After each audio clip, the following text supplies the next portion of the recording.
ننګرهارۍ میرمنې د لاسي صنایعو لپاره بازار او نندارتونونو کې خپله ونډه غواړي.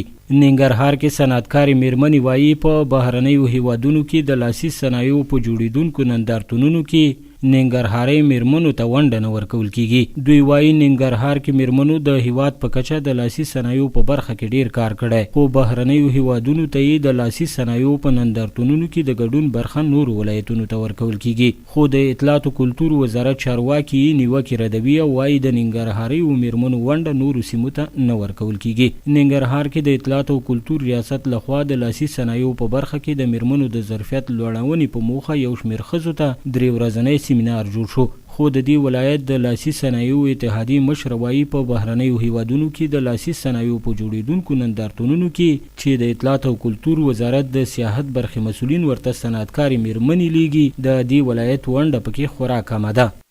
چون هغه معینه صاحب خپل یادوري وکړه چې په 15 د اکتوبر کې په هندوستان کې لوی نندارتون دی چې تاسو به برخه پاتې شوي. نو ما ګیله وکړه چې ولې علت چې شي دی چې موږ به برخه پاتې شو. زمونږ لوی ننګرهار دی، وړوکی ولایت نه دی، ډیر غټ ولایت دی، ډیر زیاتې دومره ښکلې لاسي صنایع چې زمونږ په ننګرهار کې اوس اگر چې د سمت شمال وه، خو اوس په ننګرهار کې زمونږ یوه خور د شریفه احمدزۍ دومره ډیر زیاتې زبردست ښکلې قالینې جوړوي او زمونږ نور خویندې دي چې ډیر ښکلې لاسي صنایع لري. نو آیا ولې موږ له دغه نندارتونو څخه بې برخې پاتې شو؟ د اطلاعات او کلتور وزارت د ګرځندوی مالي او اداري مرستیالې چې د نندارتونونو لیدلو ته راغلي وه له رسنیو سره په خبرو کې رد کړه چې یادو نندارتونونو کې د ننګرهار ونډه نورو ولایتونو په پرتله کمه ده. د اطلاعات او کلتور وزارت دا چارواکي وایي ننګرهارۍ میرمنو د لاسي صنعت په برخه کې د پام وړ کار کړی دی.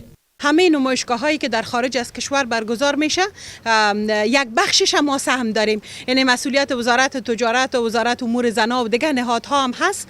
فعلا در نمایشگاه کلانی که در بادامباغ هست بر یک هفته ما غرفه های از ننگرهار داریم. حالا شاید یک انجمن آمده یک انجمن نامده و بعض انجمن ها گله داشته باشن، ولی ما برتان به یقین میگم که از 34 ولایت کشور ما نمایشگاه هایی را برای همه خانم های همه ولایات داریم در بادامباغ.